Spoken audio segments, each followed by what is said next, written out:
that you miss me. Tell me where you've been.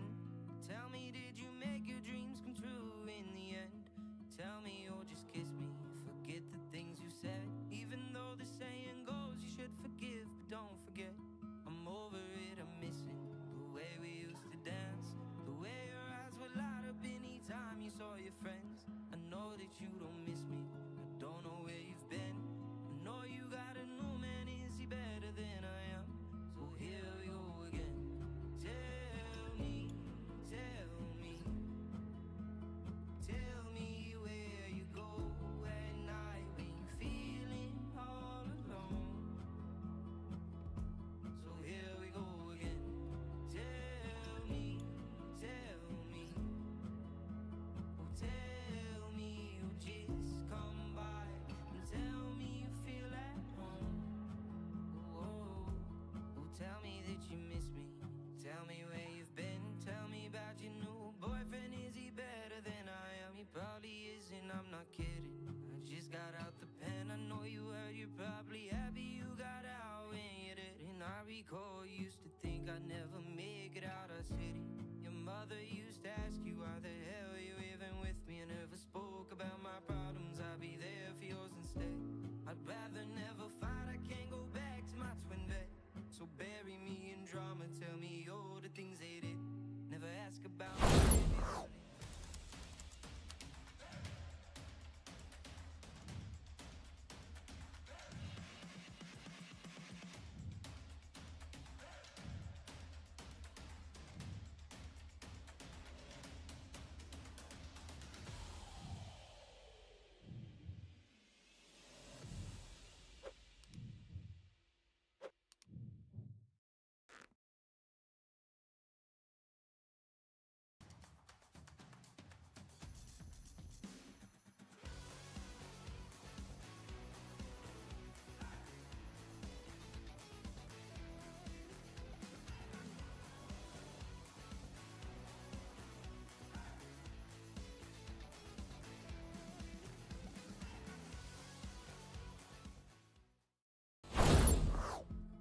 Good evening, everybody. Welcome back to the POSPO YouTube channel. We are here for round number 2 of the Positive Perception GT Championship Season 14, and we are very much deep in the Northamptonshire countryside. We are at an old airfield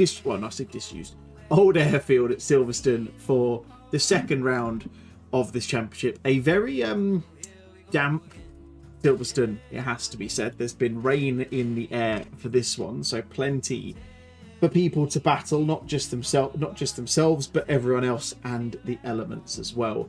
David Russell here. I'm delighted to be joined once more by Ash Coupland. Ash, good evening to you. How are you this evening, and have you recovered from the first race of the season a couple of weeks ago? Yeah, I'm good. Thank you, David. Hope you're well too. Yeah, I've recovered. We had a good race for round 1 at Donington. The padding shots look quite sunny, but I assure you it's not sunny in the server. Yeah, wet track with lots of rain, although I am looking at it at the moment, and when we go into qualifying we'll see how it changes, but it is suggesting it's going to get a little bit less rainy. Is that a term? Is that like a good word to use? I don't know, but supposedly the rain is going to pass a little bit. We'll see whether that makes a difference into the race. In terms of strategy for tonight, very simple. No mandatory stop. Fuel is locked. So you fuel the amount you need before the start of the race. If you don't fuel enough, you don't make it to the finish. It feels like one of those, Ash, where a tyre change might be a good idea. Not necessarily just because it might dry up and conditions might change, but also Silverstone's quite a heavy track on tyres as well, isn't it? It is normally, but not so much in the wet. I think you're just going to lose too much time in the pits. I remember Silverstone's a very long pit lane as well, so yeah, I think most people will just fuel to the end and just go on one set, and that's what I would do anyway. Yeah, very good point indeed. Before we jump into qualifying, the guys are just going through their briefing at the moment. Well, let's have a quick look through the standings from the last race. Essentially, nice and simple for us to all get our head around. It's as they finished, which is very helpful. So let's start by looking at the AM standings. So as you can see, it's Adam Bent who leads the way there. Toby Lowen in second place, Jake Ansell third. Kevin Hunter, who sadly can't make it this evening, is in fourth place, so he'll be dropping down the standings. Whatever happens, Darren Newton and Mikhail Chmilski, fifth and sixth. Wojciech Kopius, Andrea Moraldi are the last of the point scorers in the AM class, with Salvatore Puglisi and Vincenzo Murtas rounding out your top 10 in the AM class. Silver-wise, Samuel Prince, who leads the way. He's got Jeremy Gore a few points back from him, with Lisa Louise Keane rounding out the top 3 in the silver class. Michele Pascalini and Mark Christopher 4th and 5th, with Mark Raddenbury, Posper, Bossman in 6th. Rob Besant, Mark Cooper, David Humphreys and Joffrey Ayres all rounding out the top 10, all point scorers from that one. And last but not least, the pro standings from last fortnight's round at Donington Park. Nathan Smith-Adams leads the way in that one, with Gabriel Gaspar in second place, although I do believe Gabriel is not any longer going to be in the championship, so he will very quickly plummet down the order. Rich Pixley is in third place, Elliot Barron in fourth, Graham Kerr, Ben Brown and Ranjiv Kelsey. The next down the list, Sean Warby, James White, the last of your point scorers, and Anna Foster, who's in her first race this evening, has 0 points as of now, but will hopefully have some points by the end this evening. So like you said, Ash, yeah, I'm looking at the track pan that we've got in the background at the moment. It's definitely not going to be as nice as that, is it? So are you avoiding curbs here? Like, is it one of those tracks, do you think, where the curbs are going to be particularly difficult and tricky in the wet? Or can you kind of take some similar lines you might normally do in the dry, for example? How much are you tweaking your run? Most of them is death on every single track on ACC in the wet. There might be a couple that they can use that are like on the apex, but I definitely wouldn't be using in acceleration zones because you'll just lose time anyway. Yeah, it's funny. I'm going to drop this in because Mark Raddenbury and I were actually at Silverstone last Monday for a charity networking event, which we'll release more information on in due course. If you haven't seen it already, if you go into our Discord, you'll see what I'm talking about, but I don't have anything to hand, so I'm not going to talk about it right now. We were very fortunate to get a couple of passenger laps out on the Silverstone GP circuit. What I didn't realise is when you're actually in the car, it's a lot more visibility of corner apexes, that sort of thing. It's a lot more blind than I think you'd see in the sim, which was a really big surprise. Also, you realise how big the track is as well. Like, you can fit 2 or 3 down a lot of these, especially down the straights, but also into the corners as well. So it should be a lot of good racing, hopefully. He says, crossing fingers. Yeah, crossing fingers and toes. Yeah, it's quite a wide track, Silverstone, so it's usually pretty good for racing. There are corners, quite different corners, so you usually get a good mix between different manufacturers and stuff with their strengths and whatnot. There's a good mix of corners, so you'll get some cars that are really good in the technical last section. You'll get some cars that are really good in the sort of high speed first sector. So yeah, it should be a good night of racing. The weather will always level the playing field a little bit as well, so we might see the classes mix up a bit tonight. Yeah, absolutely. We have had some changes in classes since the last round at Donington. I think the biggest one, which I think, Ash, you and I addressed many times when we were talking in the race a couple of weeks ago, is Ben Brown is now officially in the pro class, as you would have seen from the standings a moment ago. We've also had some new joiners start since then as well. So Nick Gerd is one name that I've not recognised. He's gone straight into the pro class. He is looking pretty quick. And Poe in the chat is saying that 720 is sick. It is a really nice livery, that BSR one, and might not be seeing a lot of it Ash this time, because last time we had Nathan in the race where he disappeared off, and we kind of saw him at the start, saw him at the finish, didn't we? Wasn't really much to report from him. Yeah, the disadvantage of leading the race by multiple seconds is you just don't tend to see it that much because you want to watch the battles. Exactly, the Max Verstappen effect, I would call it. Everyone just decides to focus on something else instead. It's not very good commercially, but great for points. No, exactly. You almost got sponsors in that position going like, can you just go a little bit slower? Can you back yourself up a little bit, please? That would be nice. Yeah. So yeah, looking at the track status, so yeah, rain has subsided since the briefing session, so it's a free practice session. It sets up just to kind of get the guys to do the little briefing. Rain has subsided a small amount, but track still very much wet. I mean, you can see pretty clearly on the stream right now that it is wet and windy and pretty horrible at the moment. Well, actually, I say it's windy. It's not windy. There is apparently 0 kilometers an hour wind, which doesn't feel right when it's raining. But or maybe that's just me. That's just normal ACC stuff. The weather changes, but there's no winds. Explain it. Yeah.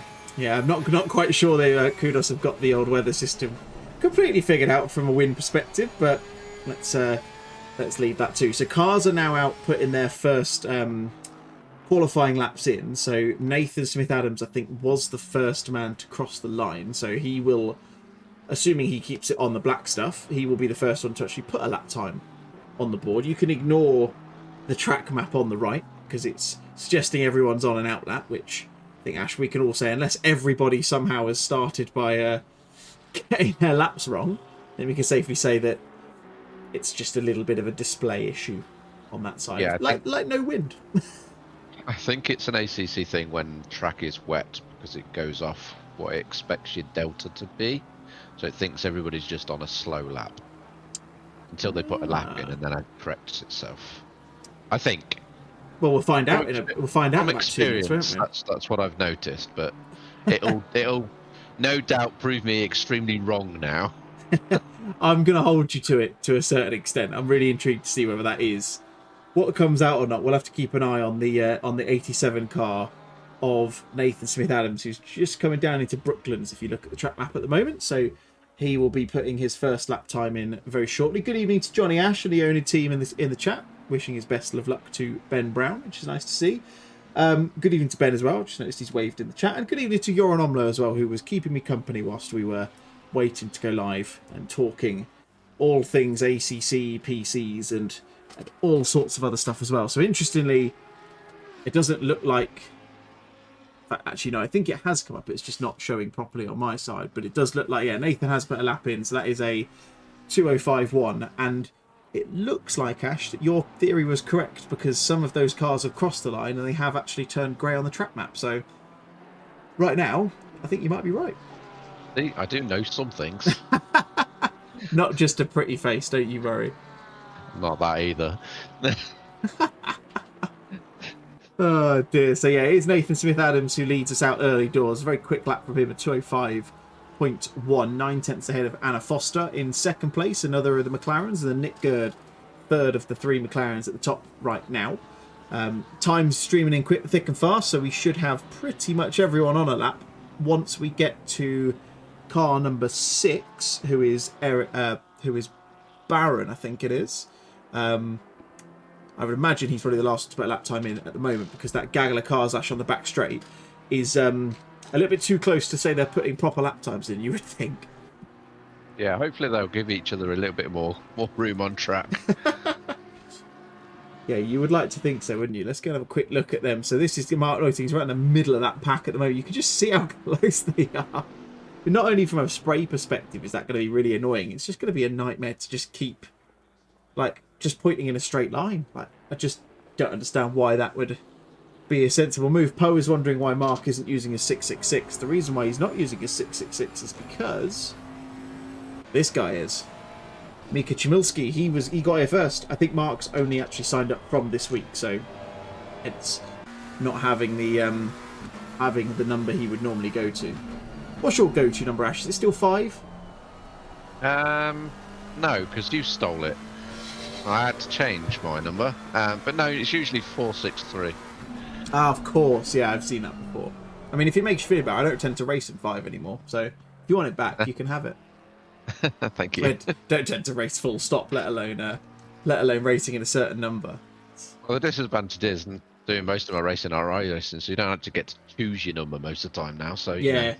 Exactly. It's just team races where you get to that, or league racing, isn't it? So it's a slightly different, slightly different process. But I do quite like it when I do go into a ranked race in iRacing and just so happen to get the number 5 car. It feels appropriate, you know. Feels like home. Yeah, it feels very comfy and cozy. Very nice indeed. Like a warm blanket. Exactly. Ben Brown has put himself into second place with a 2:05.2. Would have been a 10th off of Nathan Smith-Adams, but as you can see, he's gone even quicker himself. So some times being set pretty nicely early doors. Ben Brown getting a yellow flag, so he's presumably deported back to the pits, which he has. It's one of those, Ash, where I think you'd imagine the guys are probably going to get quicker if the weather stays the same, because they're just going to get more and more laps in and get more used to the conditions at hand, right? Yeah, you just figure out where the grip is and just push a little bit more and get used to it. Like you say, just use more curb where you know you can. Use more of the track. You know, you just get used to it. Yeah. I suppose it is a benefit of being sim racing rather than real racing, because ultimately you can push it a bit further, you can hit a wall, and then you just report back to the pits and go again, which is a nice luxury to have. Without the bill. Exactly, yeah. No bill, no time spent fixing the car. You just RTG and just crack on, and you can kind of safely say you go around the next lap and go, right, I can't do that because that time I did it, I crashed, so I won't do it again. I'm pretty sure there'll be a few Formula 1 teams wishing that were the case this weekend. Absolutely. Absolutely. There you go. Nathan Smith-Adams quicker again. It's another 2/10 on his lap time, so he's now set a 2:04.5 flat. Plenty of time on the table for him, it seems, to see whether everyone else could do the same. Elliot Barrett is going a little bit quicker at the moment. So he's currently about 1/10.5 up on his last time as he comes past the new pit straight, Hamilton straight. But at the moment, everyone is doing a decent job of improving. They're just not necessarily improving by enough to really get a chance of catching Elliot's time at the moment, because it's a pretty good starting point considering it's his third lap out on track in this qualifying session.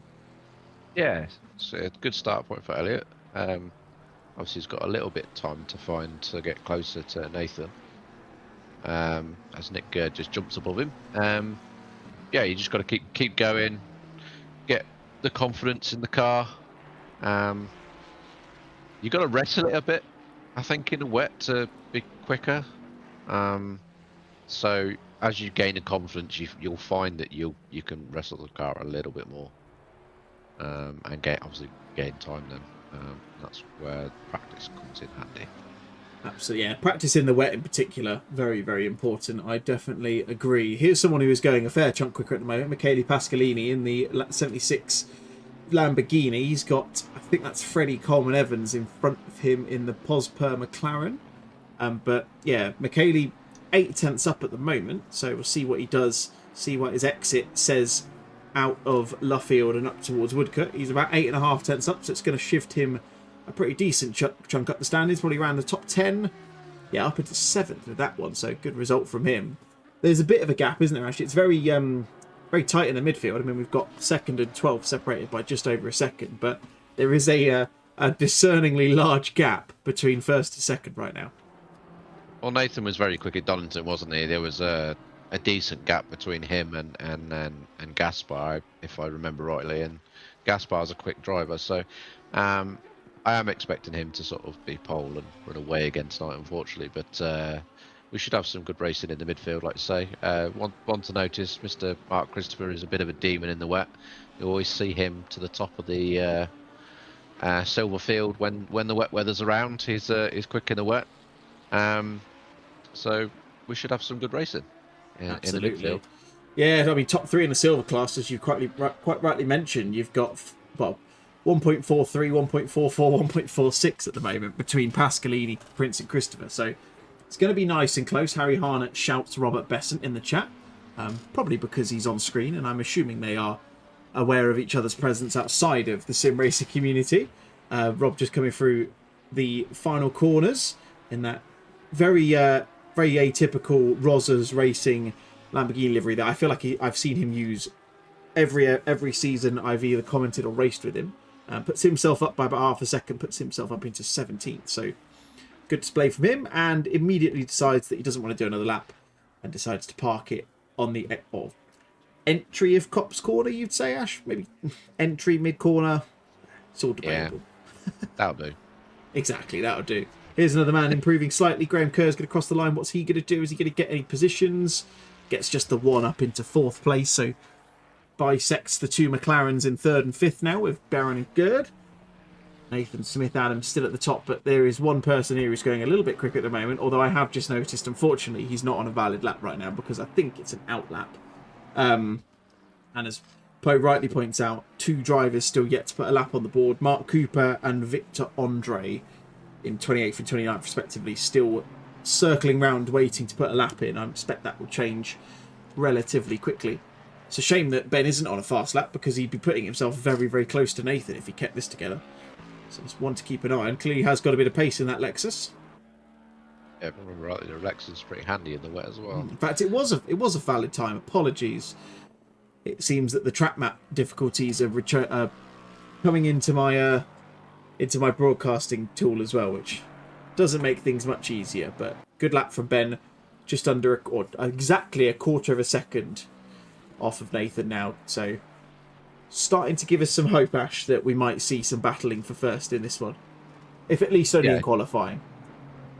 Yeah, giving us some hope, Ben is.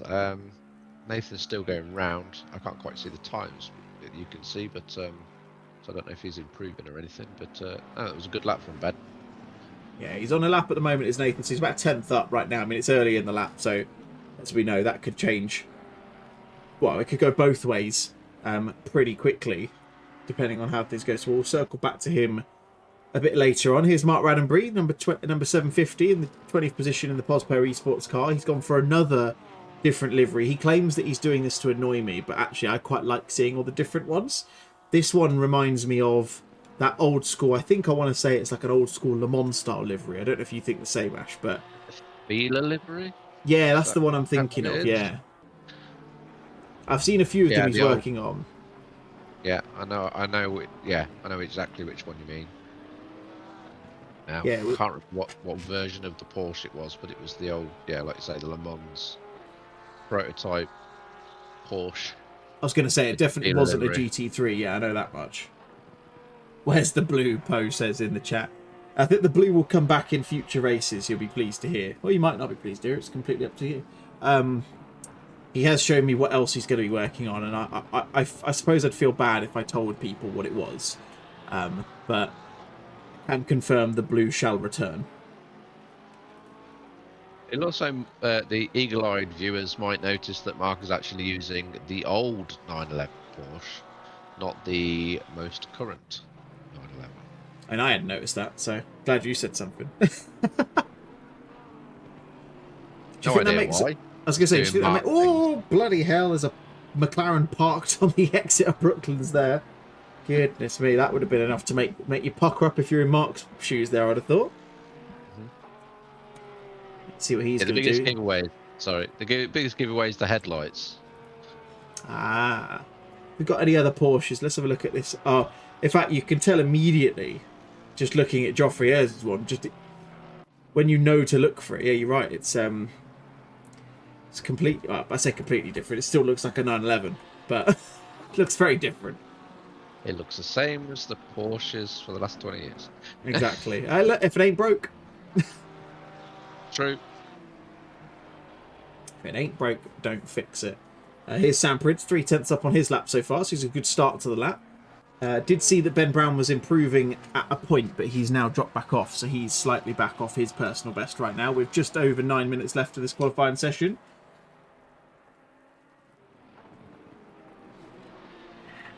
I find the old Porsche better feeling than the new one.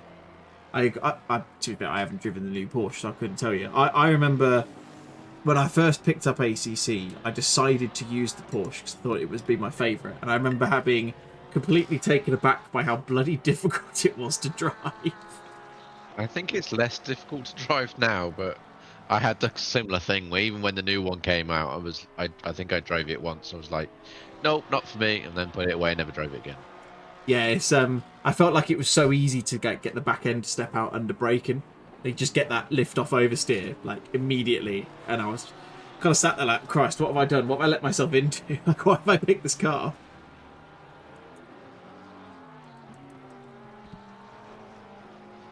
So let's see what Sam's doing. He's lost a bit of time, so he's about on par with his lap at the moment. So let's go and have a look and see what everyone else is doing. Here's Anna Foster in the West style McLaren 720S.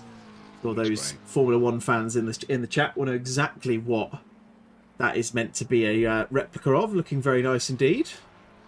It's one of my favourite ones. And what I wish she'd done, though, is just put Anna instead of West on the doors. That would have been a really nice touch. Like they used to do with the, you used to say Mika on the side, or Yeah, exactly. That's it. Yeah, Mika and David was it on the sides, wasn't it? I think, and then yeah, loved that. It was so good to look at. yeah, it was a nice touch. It was indeed. Let's see. So this is Nick Gurr. So he's improving at the moment. So if he continues, the rate of improvement he's going to put himself very much clear in third place, which is more so to do with how close everyone else is. We've now got between 3rd and 14th within a second of each other. So plenty of competition out on the grid this evening, which is good to see. So Nick is going to improve. It's going to be slightly closer than it would have been. Still gets himself up to 3rd. Sorry. And well, until Nick just put that lap in, there was 4 drivers from 3rd to 6th within a 10th of each other. Yeah, it was very, very close indeed. Still is, to be fair. Like you say, you can sense there'll be packs forming as we go through the race this evening, especially because of the conditions as well. That will certainly separate a few, I would think, but we'll get some packs, I have no doubt. So here's Sean Warby in the BMW. He was in the Mercedes last time out of Donington, for those eagle-eyed of you, but has switched to the BMW. For those of you who don't know, that will incur him a 50-point penalty because he's changed cars mid-season. So the points that he did gather on the standings, which I did this afternoon, or in fact did it this morning, will no longer be valid. So he'll be down to minus 30-something. I can't remember exactly what it was. Safe to say, Ash, I mean, if you look at it on the face of things, the fact that he's 10 positions off Rich Pixley, the next guy in Pro Class on that grid, was the BMW the right choice, you'd ask? It might be a case of he's running a new car and he's not driven it up much, and the rain is hampering him slightly.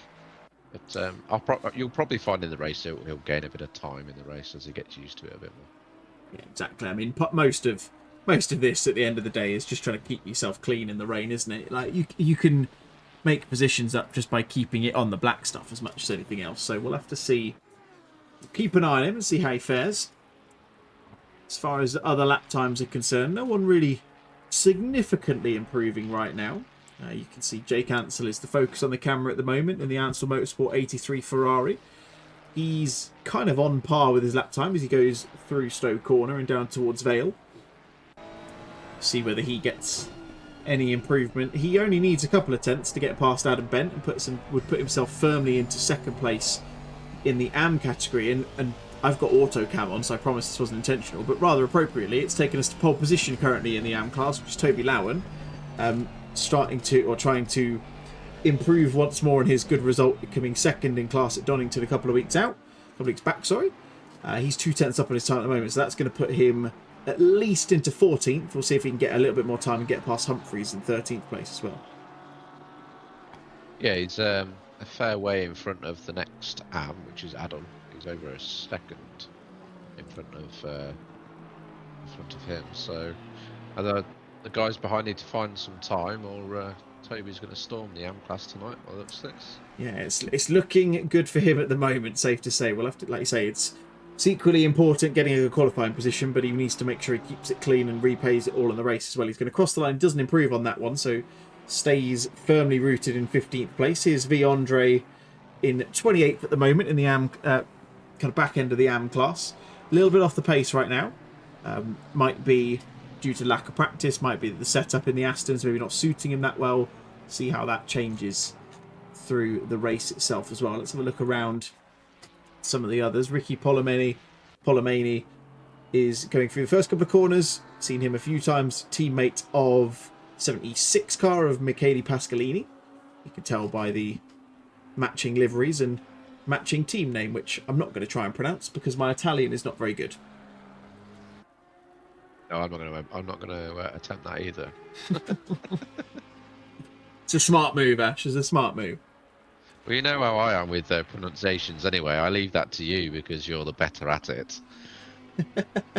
I like how you went for the appropriate term of just saying I was better at it rather than actually saying I was any good, which is probably a fair assumption.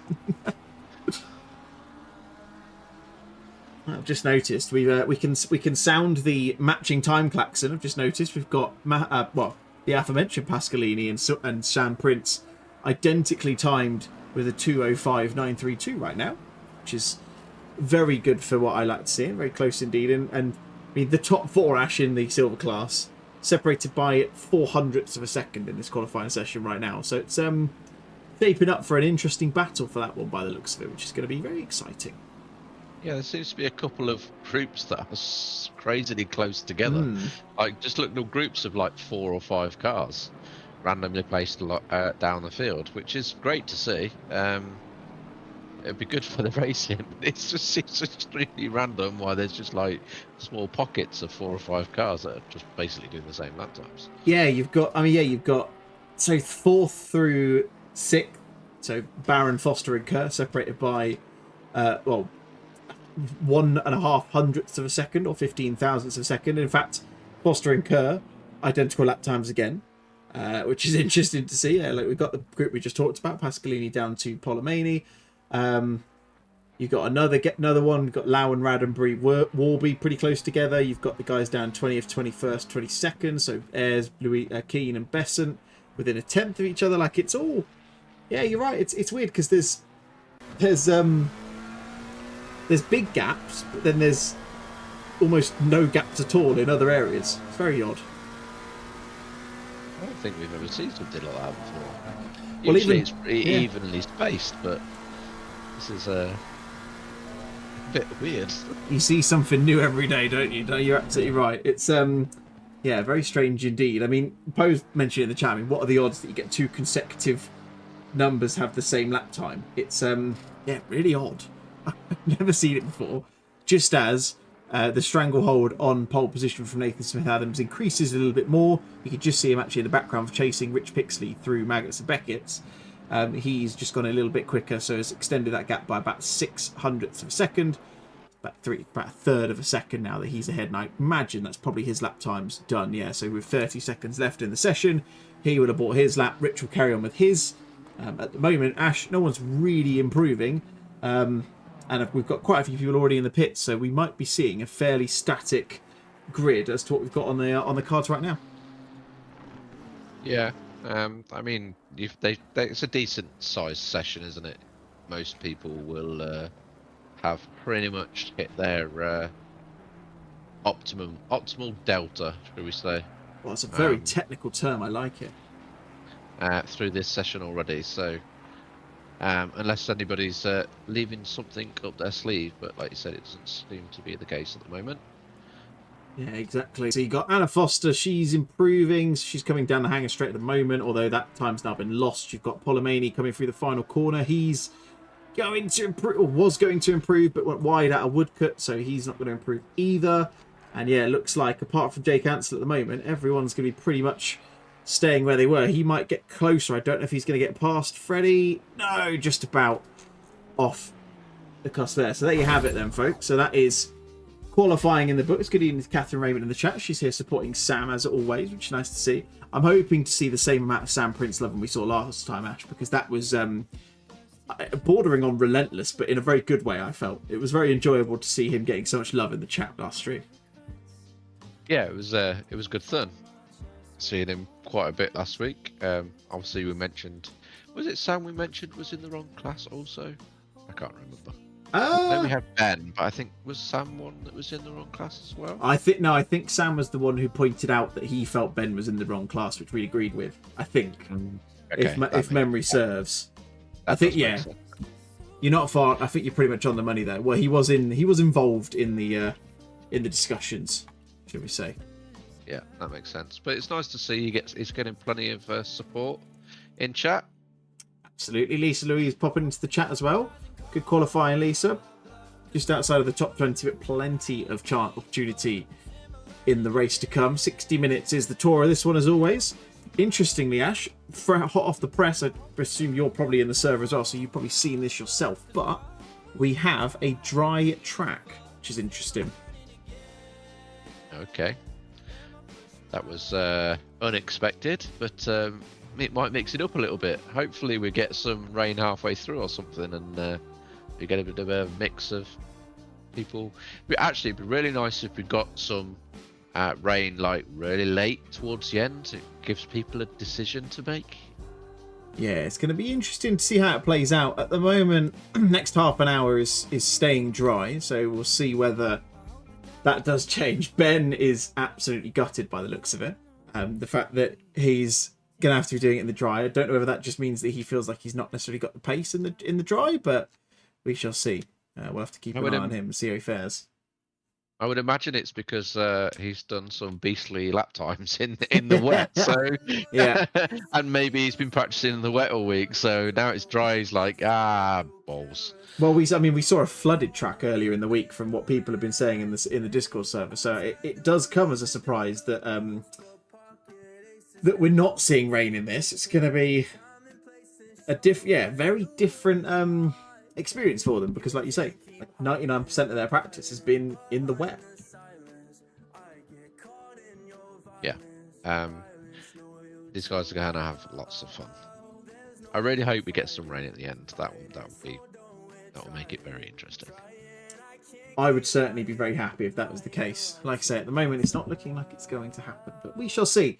Shall we go and have a look at the cars on track? So let's get the pos per segue primed and ready to go. There we go. Ready and waiting for us. So pole position, as we've seen in 2 races so far this season, is Nathan Smith-Adams. He is joined alongside on the front row by Ben Brown in the Lexus. It's Nick Gerd, newcomer this round, and Rich Pixley on the second row of the grid. As I see that people are putting money on Sam Prince to win the title, apparently. Elliot Barron and Anna Foster run line up on row 3. It's an All McLaren third row. Graham Kerr and Michele Pascalini 7th and 8th. The aforementioned Sam Prince, who's apparently going to be who's getting bets on him, is in 9th place, with the Coca-Cola car of Mark Christopher in 10th. And then on the 6th row of the grid, it will be Polomani and Mark Neuterlings. Another one of the BSR teams in 13th place, that's Humphreys alongside Gore. Jeremy Gore in 14th place, Toby Lowen, and Mark Raddenbury in that kind of, feeler style Porsche livery in 16th place, Sean Warby, and Mark Cooper in the Mustang, 17th and 18th place, Colin Dunn and Joffrey Ayres in the Porsche, rounding out your top 20.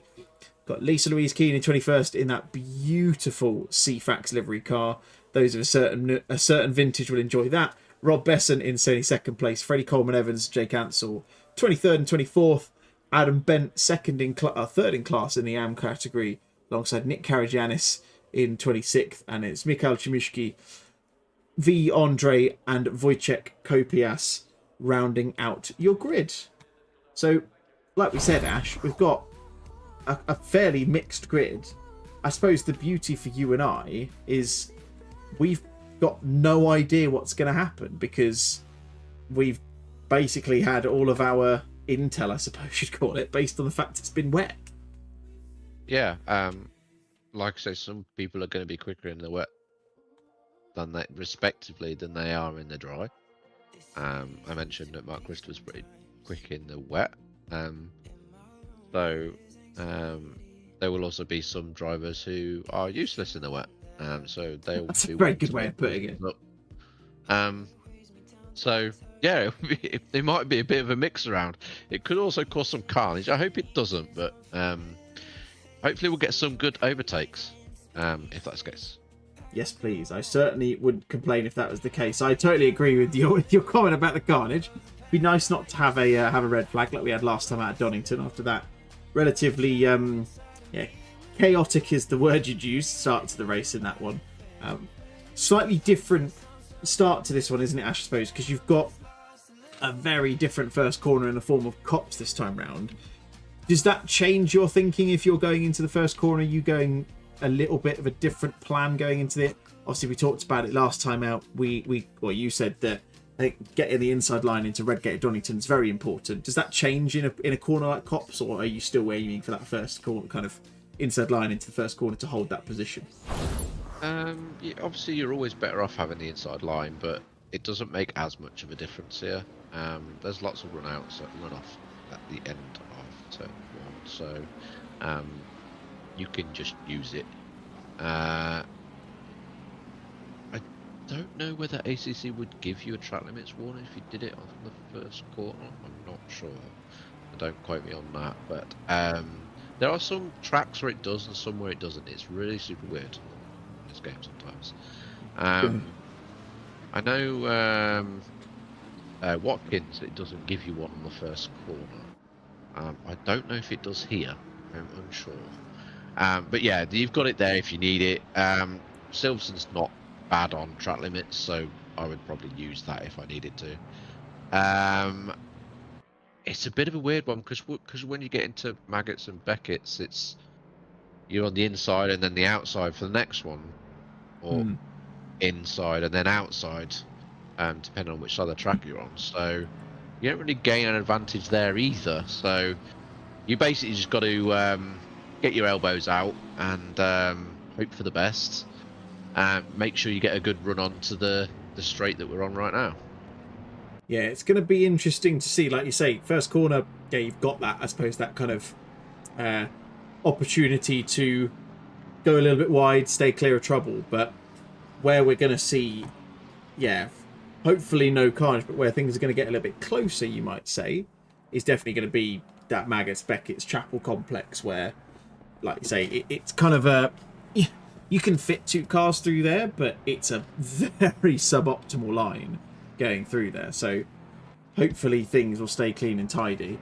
Poe wondering if practice has been wet. Yes, it has. So practice has been pretty much fully wet the entire last 2 weeks, as far as I understand, at least based on what I've been hearing.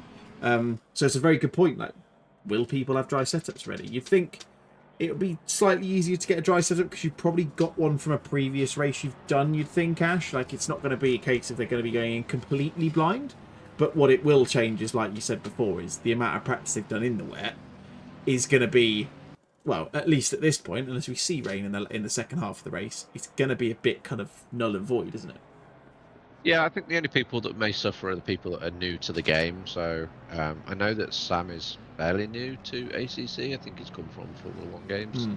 So I don't know whether he will have a dry setup at all. So he might be a slight disadvantage there. But yeah, ACC has been out for a while. Most of the people we recognise have been playing the game for a good few years, or a year at minimum, I would say. So yeah, I'm sure most people have setups from previous races or rounds. It's not the first time we've raced Silverstone. Exactly, and if they don't, they'll just ask someone else, like I do, because I never have my own setups. They don't know how to do them. Usually beg me. I do normally pester you. You're absolutely right, and I normally do it the day of the race because I haven't practiced, and I will just whack it on, go into qualifying, and just see what happens. Use qualifying as a testing session, like the pros do. Just fuel it up and keep going round and round and round. Exactly. It's nice and simple. Really easy to do.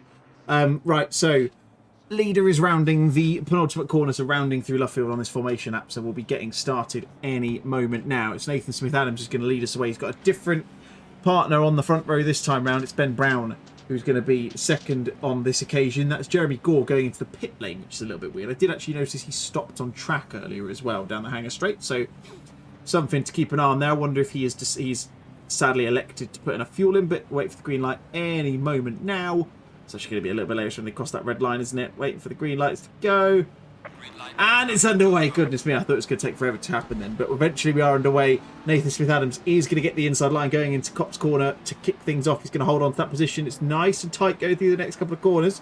Looks like everyone has gotten through there cleanly thus far, though, as we kind of scroll down the field and see what's changed. But ultimately, it's Nathan Smith-Adams who leads the way from Ben Brown, from Rich Pixley, who has gained a position on Nick Gerd. He's up into third place, and at the moment at least it does appear so, Ash, apart from one, I think we've just seen one yellow flag. Apart from that, everybody's gotten through that first couple of corners relatively cleanly, which is good to see. Yeah, we've seen a bit of a few flurries of dust flying here and there, but apart from Freddie, everyone seems to get through the big. I don't know if that was a mistake of his own making, or he got a tap from behind or something like that, but Freddie seems to be the only casualty of lap one so far. Yeah, annoyingly, I can't see what's happened to him, so I can't tell you, get your replay or anything. It's not decided to log that, so I don't know whether he's lost it on his own or anything. We'll report back as we hear anything if we do. Back up at the front, though, 6th position is Elliot Barron at the moment. He's under a lot of pressure from Graham Kerr. As George just went into farm corner there, or Abbey Kerr for farm, and it looked like he got very sideways on the entrance into there. Jeremy Gore still in the pit lane, so that does suggest he might have had an issue with his refueling, but it's still very close at the pointy end of this one. But it is Nathan Smith-Adams who leads the way. He's got about a second back to Ben Brown on the Lexus, who's himself got about a second back towards Rich Pixley. We've got yellow flags at the back end. It looks like we've got cars off. I'm just trying to see if we can spot what that was. We are getting replays through now, which is promising. Still nothing around what happened with what's his face, Freddie. That's the one I was looking for. But let's see if we can spot if this was the problem that happened to Mikhail Chmielewski. Just goes very deep into Village Corner, turns Rob Besant as a result. Thankfully, Ash, no one else gets caught up in it, but just looked like he missed a braking point there. Yeah, just got a bit late on the brakes there, and just looked like he tried to avoid most of the cars, but Rob just unfortunate casualty of that mistake. I'm sure he. It looks like Mikhail just let Rob back through as well. So yeah, good to see that being the case. We always like to see some good sportsmanship in these races as well. Look at this. You've got Elliot Barron essentially shoving Rich Pixley down the hanger straight going towards Stowe Corner. He's not going to get a move done around the outside. If he can get round the outside though, Ash. In fact, I remember one man on this grid from a couple of seasons ago, Ben Brown, actually getting a move done round the outside of Stowe Corner and getting the inside into Vale, which was seriously impressive. Because it drives him nuts. I'm sorry, I just seeing something coming into the chat. Because it drives him nuts, his last name is pronounced Smythe. I can't tell whether that's a genuine comment or whether he's doing it to take the mick. I doubt that whoever's left that message in chat is going to tell us whether it was a genuine message or not. I'm going to stick with Smith, and I'll take my chances, I think, rather than trying to annoy one of our most prolific racers in this season so far. he didn't moan at you after calling him Smith all of last week. So not last week, a fortnight ago. Exactly, and we know for a fact that every single driver watches this stream back, start to finish, the entire way through. So one must assume he was fine with it. He said, no, it's legit, I'm his teammate. Okay, now I'm getting a little bit more validity to this point. For some reason, I've still got a small bit of doubt, because I feel like chats are where things can be falsified, but we'll go with it. I don't know why, but now I feel like I just can't say it any other way than I have been up until this point. It's going to be really difficult to change my tune. So, second, 2 laps in, Nathan Smythe-Adams. Smythe? I don't know. I'm all lost for words now. Still leads the way. He's got about 1.5 seconds back to Ben Brown in second, who's got 2 seconds back to Nick Gurd, who's made a few positions off the start. Rich Pixley has dropped down back into 4th place. That's As You Were. In fact, Ash, As You Were, top 7. Biggest winner so far is Adam Bent. You talked about him in qualifying. You said that it was, well, we weren't really sure whether it was a big gap between Bent and Lowen in qualifying because of pace one way or the other.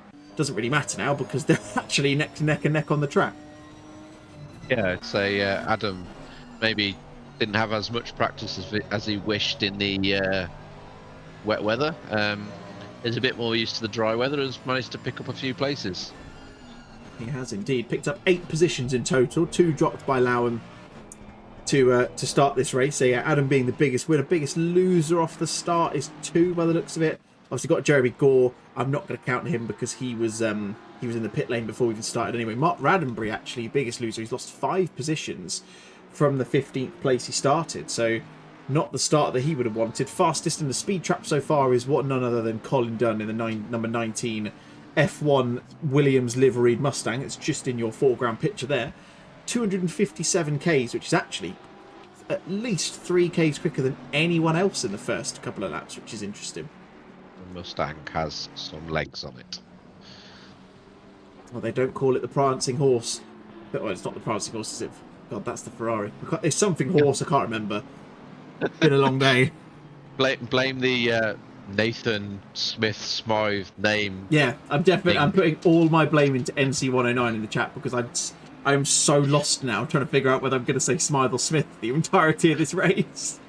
It's just stuck in the back of your head. You can't think about anything else. It's like a little earworm. I just can't think of anything otherwise. It's really distracted me. So here is Martin Oitling's 667 Pos Perception Bentley. It's gone back to his classic Bentley with that Dutch orange livery on there. David Humphries, another of the BSR racing team. See, his is a bit easier.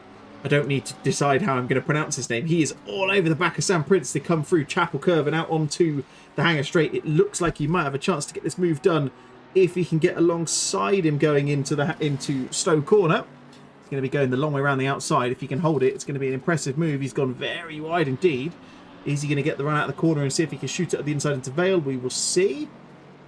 Let's see what he's going to do. Is he going to go for the move to the inside? Shapes to the inside. Sam covers it nicely, though. That's good defensive manoeuvres from the 77 Porsche, and Ashbury holds on to second in the silver class. What this is doing for Mark Christopher, though, is giving him a chance just to stretch his legs a little bit, give himself a little bit of breathing room at the top end of that silver class battle at the moment. Yeah, definitely. Mark will be very happy to see them battling behind him. He's got a good 3 seconds in front of second placed in silver at the moment, in Sam. Behind these two as well, we've got the two teammates battling in the 76 and the 78 Lamborghinis. Any team orders at play, do you think there? Or do you think that Polomani's just sitting there and going, right, look, Michaela, you sit there, you have a chance. If you can't get him in a couple of laps, I'll switch and I'll give it a good old go. 21, multi-21. Michaela is faster than you. hear all of the chatter out of this. Look at this. It's Dave Humphries. It's all over the back of Sam Prince at the moment as we cut away from that over to Anna Foster in the West McLaren. She's dropped off that kind of leading pro class battle. So we can see there's a slight gap. Thank you for the subscription, Haribo Penguin. I don't remember there being any penguins in a Haribo packet, but if there is, then that's two of my favourite things combined. So I'll be searching for that this evening. Yeah, exactly. What would you think a Haribo Penguin would be? Like, I kind of get like a milk bottle vibe for some reason. Yeah, I think it would be like a milk bottle with some black colouring on it to show that it's actually a penguin. Yeah, like a blackcurrant jelly, you know, like yeah. I know what you mean. Yeah, I can get on board with that. I really want a Haribo now. I'm really hungry. I really want a penguin now. Oh yeah, a bit of both. Bit harder to come by though, you know. No, you just got to pop up and pick one up, haven't you? I was more on about the real thing rather than the confectionery type. Oh Christ, yeah, you're going to struggle to find a real penguin anytime soon. I mean, it has been pretty cold in the UK over the last couple of weeks, but not cold enough to bring those guys in. I wouldn't have thought. Not that you're going to see one appearing on your doorstep anytime soon. Anyway, let's get back to the action, shall we? Because we've got a lot of close action on track. We're back following the travails of David Humphries and the Baller Squad Racing McLaren, the 595 machine, still in the midst of a silver class throwdown, as they might say. Track now at optimum status, so it should be getting quicker and quicker by that. That's a lovely move. Oh, for goodness sake, auto camera, where are you going? Wanted to see what happened there. It disappeared at the worst possible time as he's going side by side through Aintree and onto the Wellington Straight. It's got all a bit of contact there between the two of them. That's going to be hopefully not too bad for either of them going to Brooklands. It looks like Sam's going to have to yield that position. He does. He's going to try and get the cut back as they go towards Luffield. He isn't. But that could have been, I mean, that side-by-side contact there, actually. It was lucky. It seemed to be kind of, I suppose the term used is perpendicular. They're pretty much next to each other. But that could have been a very big accident, considering the speed the guys would have been taking down that straight there. Yeah, luckily, the McLaren just seemed to bounce off the side of the Porsche. The Porsche was just turned into a immovable object for the split second there. But yeah, luckily we didn't have any incident that came from it. It looks actually like Polomani's just made a mistake or something, because he's dropped back a position. He's now behind Sam Warby. Sean will be making moves at the moment. So he's gained a couple of positions. He's up 4 from 16th. That's what I was trying to say. David Humphries up 4 positions from 13th. He's up into 9th. Mark Christopher, as we talked about, gained a couple of positions. Biggest winner still that of Adam Bent, still sitting in behind Toby Lown at the moment. Let's go and have a look at that battle in the AM class. We've got a drive-through for Mikhail Chmilski. Not sure whether that will be based upon a drive-through speed, pit lane speeding. He has pit, so you would assume, Ash, it probably is that. It'd be impressive to get 3 track limit warnings and then another one in the space of 12 minutes. Yeah. Feasible. It's feasible. Oh, I've done it. Not here. It was at Imola and in the chicane, 3 laps on the bounce. Oh, I mean, that's easily done. Laps. You're absolutely right. So, you know, it's easily done, but yeah. Here's a little bit more difficult. Actually, you can get a few at the exit of turn 1.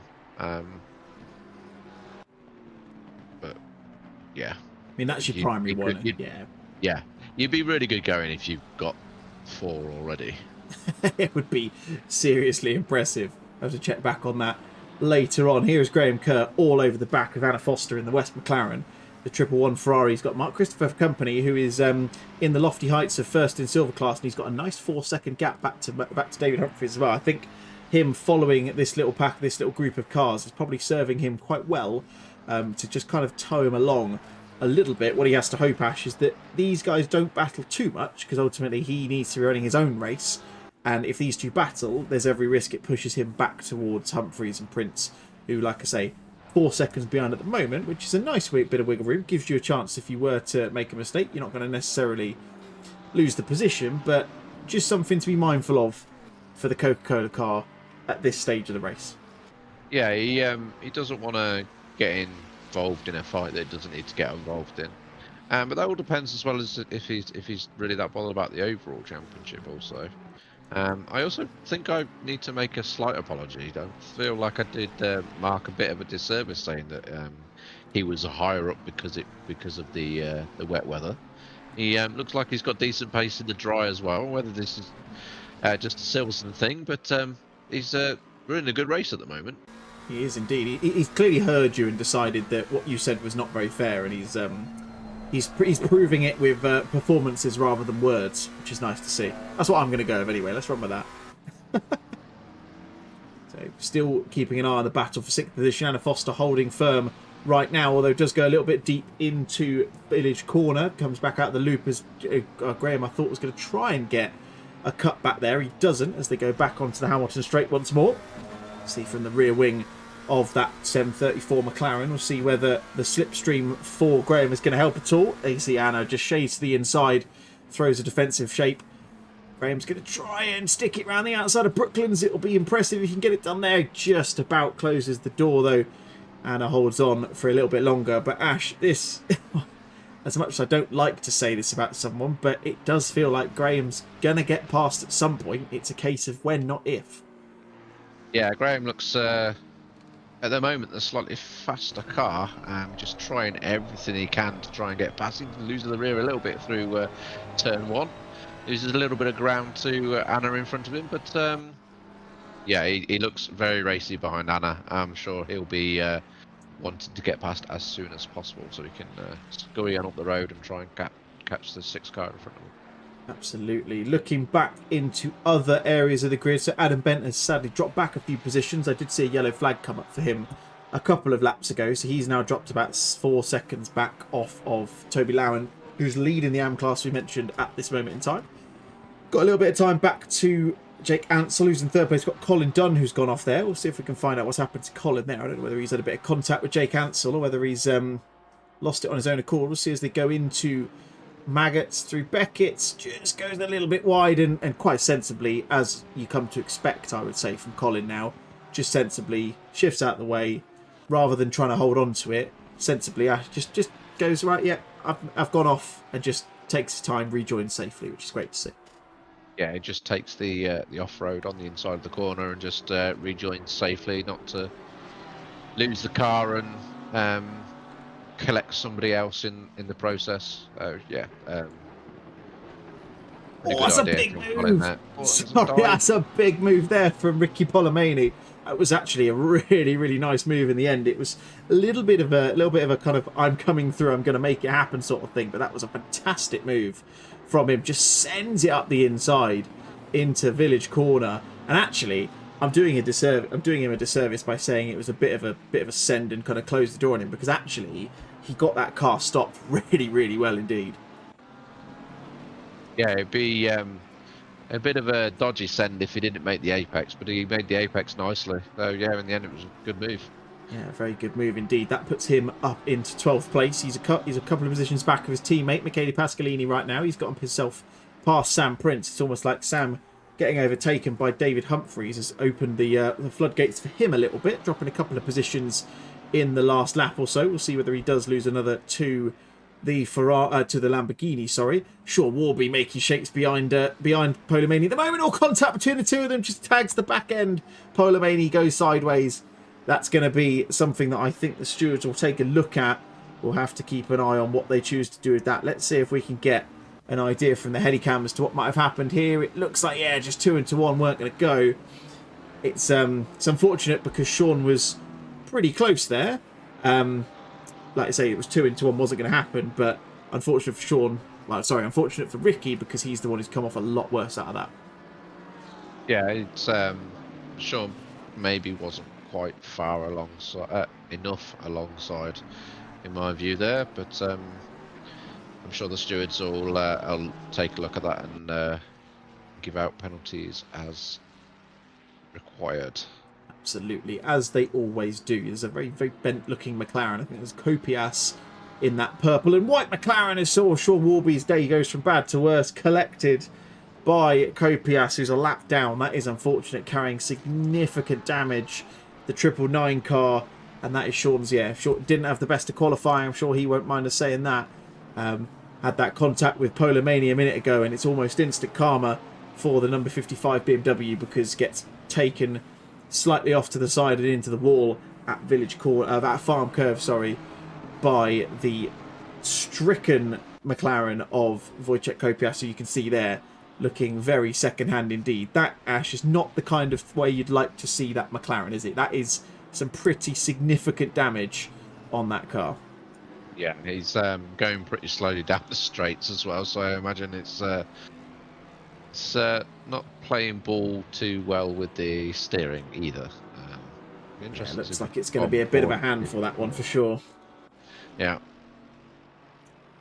Look back to another battle here. It's Jake Ansell who's got Colin Dunn and Geoffrey Ayres close for company behind him, both within a second within a second of each other. So nice and close between these guys right now. Jake just managing to hold on as it stands at this moment. Nathan Smythe, see, I'm doing it again. I'm getting focused on it.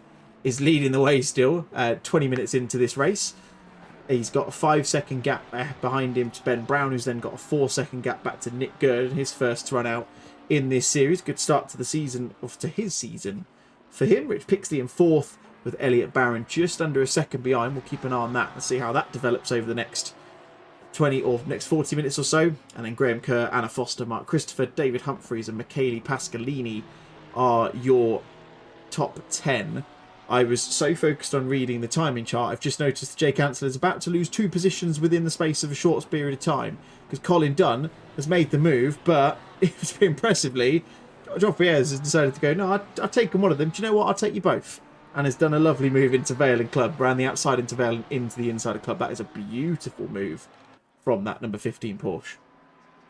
Yeah, I thought Ansell was going to send it down the inside of both of them then, but he managed to get stopped in time and thought the better of it, probably rightly so. Yeah, smart move. Did look like, yeah, like you say, one of those you think, oh, this is not going to end well. Thankfully, it was okay in the end. Here's Mark Raddenbury, Posper Bossman, a 750 car. He's nearly back up to where he started in qualifying. He's 1 position back off of his qualifying position at the moment. He's got Lisa Louise Keane and Ricky Polemani in company behind Adam Bent, just within a second of the Polemani as well.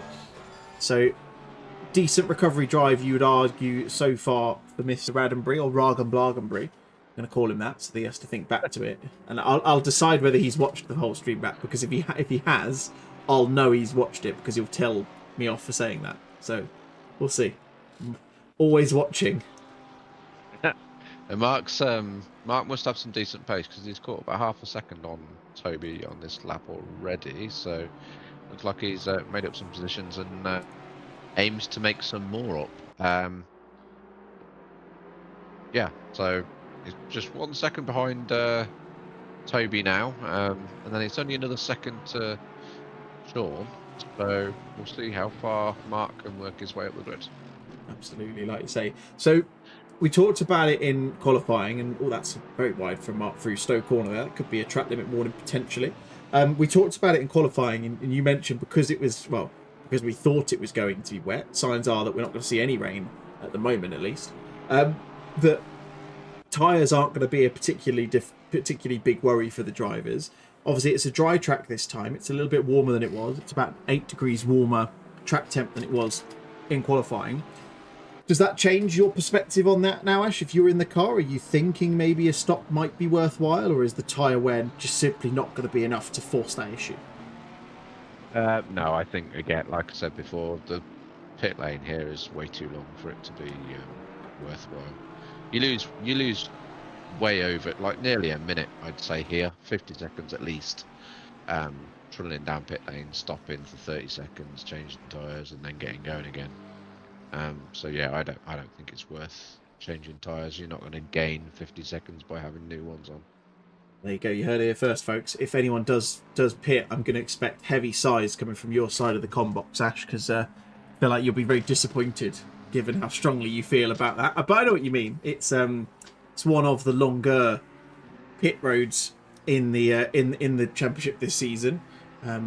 Only bettered, I think, from what I understanding in the calendar, is probably by Spa, which, as we know, it's about as long as it takes to read the book War and Peace. I would say it feels like an eternity driving down that, especially when you've done that horrible thing where you've sped and you're going to exit the pit lane about 70 minutes later and you realise you've got a stop-go penalty as well.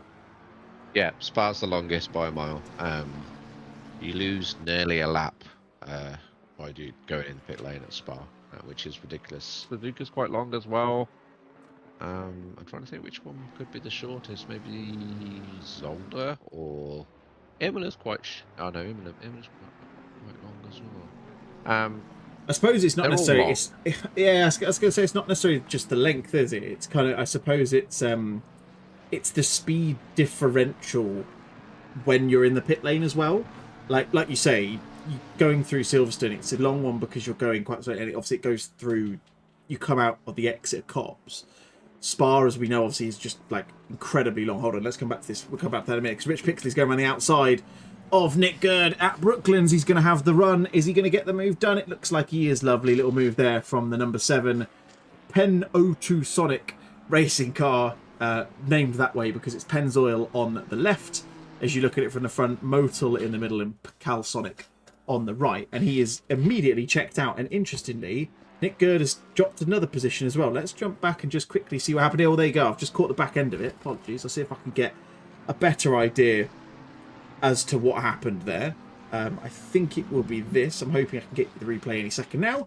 Looks like you might have had a bit of contact with the number 6 McLaren of Elliot Barron. Here we go. Going through Luffield. You can't really see it because it's a horrible camera angle that AC decided to put in there. But yeah, you can just see a little tag. We'll have to see. Interesting to see what Barron's going to do there, you'd say there, Ash, because, well, as we know, if you make that kind of mistake and you do gain a position from it, ruling state in the Spa Championships, you do need to give that, or I say you do, you should give that position back. So we'll see what changes there in a few minutes' time.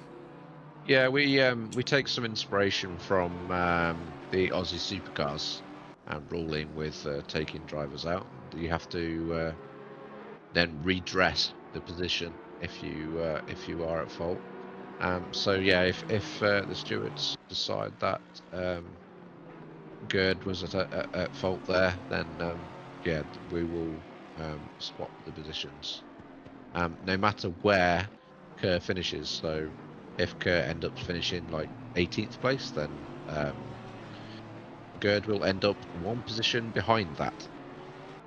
Yes, he will. It's not Yeah, it's one of those things you kind of just want to get it done as soon as you can, really, because it doesn't matter if you overtake them again. You just have to kind of crack on with it. This is a feisty little battle.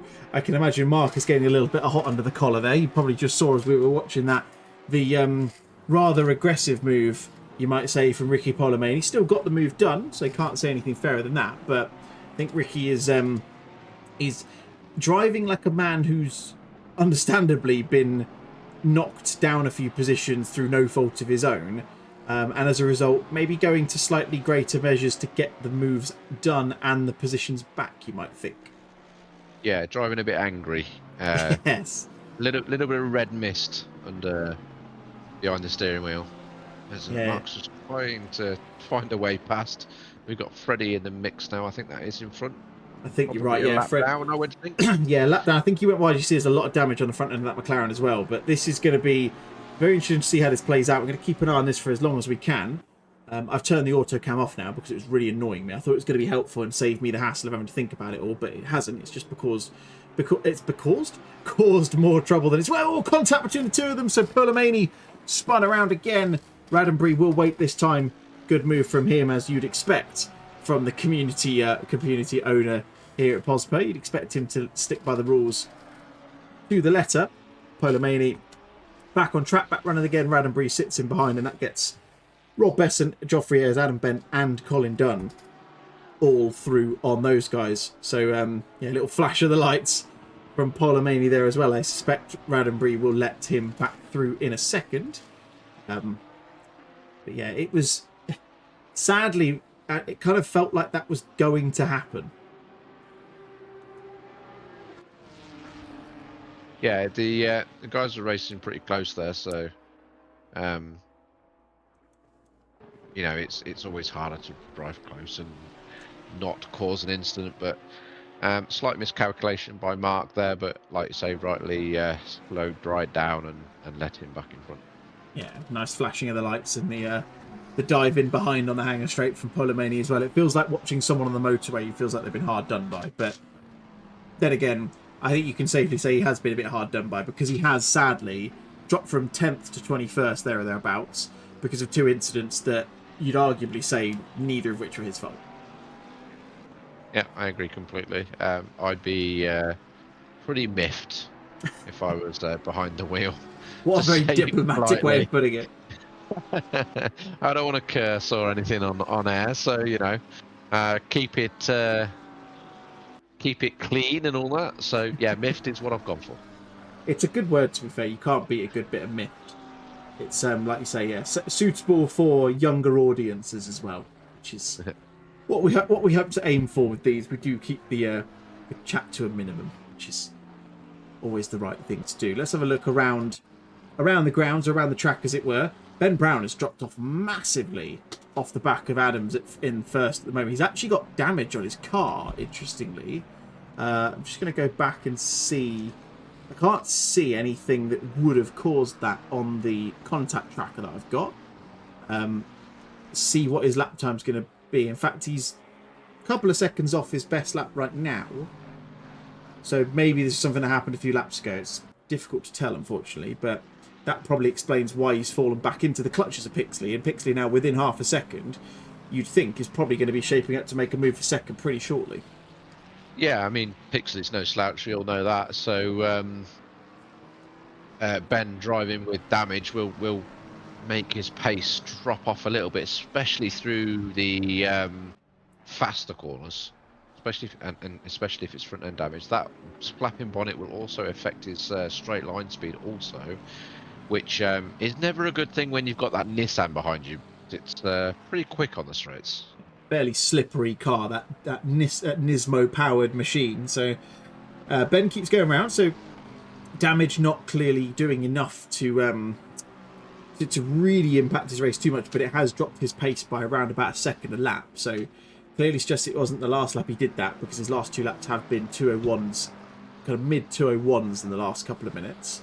Yeah, sadly, like I say, can't go back and see what actually happened to him, which is a bit of a shame, but maybe we'll get a bit of a chat from him after the race. We'll report back with our findings next time out. What it does mean, Ash, is that we've now got a pretty feisty little battle brewing for third position, because Elliot Barron, as we saw a really towards the start of the race, pushing that Nissan down the straight, which, like you said before, doesn't really need it, but it's certainly benefiting Pixley when they go down these longer straights of the track. Yeah, definitely. You can see there that Ben definitely struggling with the front end in mid corner, and then Rich just caught right up mid corner. It still looks like the Lexus is a powerful car anyway, so it looks like the damage is not having too much of a effect on Ben's speed down the straights, but he's definitely struggling mid corner. Yeah, he really is. You can see the scuff marks on the side as well. That car has been in the wars. I really want to know what happened to it, to be honest. As we see, Elliot Barron has made a move on Rich Pixley. I didn't actually see that, so I'm assuming that would have been going through Abbey and then into Farm, because he was definitely behind him coming onto the Hamilton straight, so we'd assume that was where that change happened. What I've just also noticed as well is, if you look at this, if we get the helicam out and we have a look at this, I'm hoping we can get, in fact, let's go to this one instead. That is your battle between 2nd and 6th. That's how close 2nd through 6th is. And that is exactly what can happen when you do get someone like Ben in this position where he is carrying that damage. And for well, more his work than anyone else's, no one can actually get round him. No, he's being a bit of a moving roadblock at the moment. All of the cars behind him, I imagine, are quicker on the lap times. So yeah, they'll all be wanting to get past Ben as quick as possible, as Barron's trying to do around the outside. Yeah, he's going to try it now through Copse. He's going to get the inside into Maggots. It's going to change for Beckett's. Rich Pixley waiting very contently behind. Oh, a bit of contact between the two of them. It just shifts Barron wide. Not much either of them really could have done there. Barron will have to settle to continue in 3rd for now, but he's got Pixley all over the side of him. Bit of contact between the two of them as well. The Nissan and the McLaren come together. That's going to drop Rich Pixley back. We've got Nick Gerd, sorry, who's also flashing in the background just to let him know what's going on, and the fact that he's not particularly pleased with what he's seeing there. Gerd goes up the inside into Stowe corner, gets his 3rd place, he gets himself into 3rd, and somehow Ben Brown has come out with about a second's worth of a gap again. So this is great, because all it's doing is Ben can't lose the position because he's defending like a lion. It's forcing these guys to battle, and these guys are changing positions hand over fist. Yeah, Ben's benefiting from the fact that the others behind him are diving down the inside of each other and slowing each other down. They just need to just calm it down, just pick him off one by one, and then go and do the fighting afterwards. Speaking of one by one, I thought Gerd was going to get around the outside there, and instead he loses the position. Ben Brown still holding on to 2nd place. Barron's got up into 3rd, but he's now lost it again. So Gerd back up into 3rd now. That's a mouthful. You're not going to say that after a few beers. Graham Kerr sitting in the background of this one. He's going to look for any opportunity he can find. Pixley still on the scene, just in the background of that as well. I'm hearing in the chat from Ben that he's got no force feedback, yet somehow he's decided to get himself in the chat, which is exactly what he should be doing at this point in time. As we get, that's Victor Andre, I think it is, who's just come out and nearly caused an absolute scene in the final couple of corners. And somehow Gerd is still in 3rd place, but Barron is just up the inside of him. We'll see whether that's going to be a move that's going to change for position going into Copse corner. Kerr is right on the cusp of this one as well. Pixley in there as well. And Ben Brown again, Ash, has got a 2-second gap to him now, which is quite frankly ridiculous. Yeah, I don't know how Ben's messaging contact between them. There's the McLaren off. Sorry, Ash, to cut across you there, but that was 2 into 1, definitely not going to go there. It's always a tough couple of corners to get right. Kerr was caught up in that as well. Let's go and have a look and see exactly what happened between Kerr there. Oh, just couldn't get out of the way and just got clipped almost by a combination of the McLaren and the Nissan of Pixley. But, I mean, that was one of those things, Ash, sadly, kind of felt like it was going to happen. It's just a shame that it did when it did. Yeah, it was starting to get a little bit untidy between the 4. So, I mean, Rich seemed to sort of stay at the back and hope that it was going to become a mess in front of him, which has kind of happened. But I was saying, I don't know how Ben is messaging in the YouTube chat while he's racing. I'm assuming he's doing that while he's going down either of the straights. But it looks like he's lost force feedback, so he's got no force feedback. Yeah, that is very difficult. Yeah, it's a horrible position to be in, isn't it? It's not what you ever want to happen midway through a race, let alone at any point, let alone midway through the race. We'll see how he can fare through the next, what, 25 or 24 minutes we've got left. I'm assuming his lack of force feedback is probably what caused him to have that accident, whatever it was in the first place. As Pixley goes up the inside of Gerd into Brooklands, he's going to get that third position. Beautiful, nice, clean move from the Nissan, using that speed that Nissan has in a straight line, getting up the inside into Brooklands, getting on the brakes, getting that move done. He will now set to his attentions back onto Ben Brown. What I'm intrigued to see is how quickly he's going to catch that Lexus, which is doing mid 201s at the moment. He's back on pace as he was a little bit before. We'll see whether Rich can get back up to the back end of Brown and see if he can actually get the move done this time and see if he can cement himself into that second position. I'm going to hazard a guess that they will catch him turn 1 of the next lap. Interesting. We'll keep an eye on that. In the meantime, let's go and have a look and see what else is going on up and down the grid at the moment. Toby Lowen still leading the way in the AM class. He's got about 8-ish seconds back to Adam Bent. About 9 seconds, actually, I should say.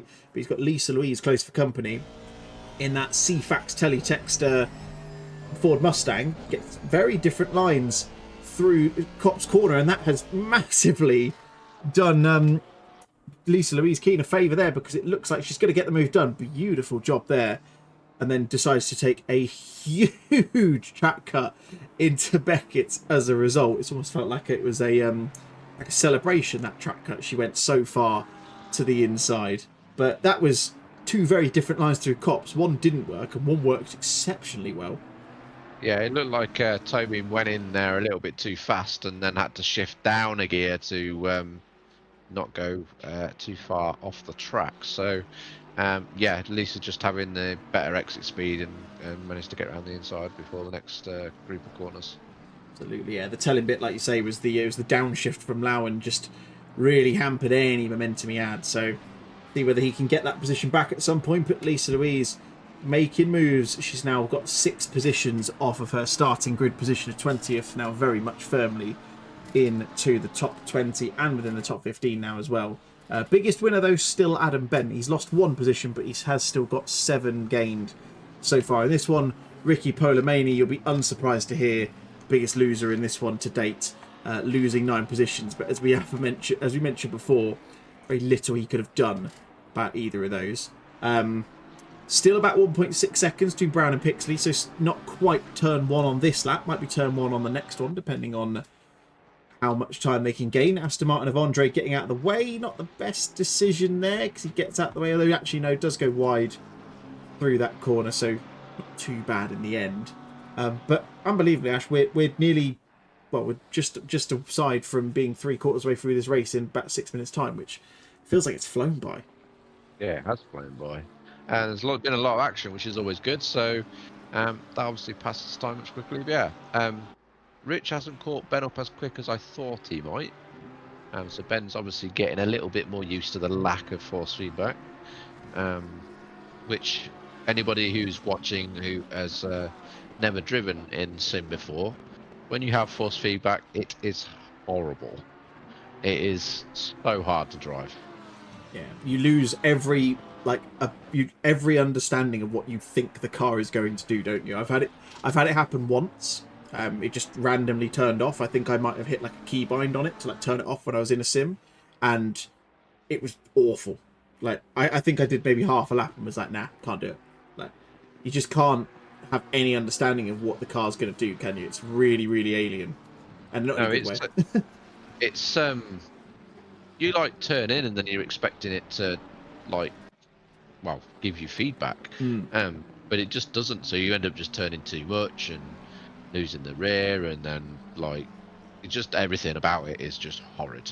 Yeah, very, very grim indeed. So you talked about the fact you was going to catch him in Copse. You weren't wrong, Ash, because although it was a lap late, and I think we probably expected it might have been, this is Rich Pixley very much on the back of Ben Brown as they go into Copse Corner as they start the 21st lap of this Silverstone circuit. Just under 20 minutes to go. Nathan Smythe-Adams is currently sitting in first place. You see, I did it then without any hesitation whatsoever, even though I still don't think it's right.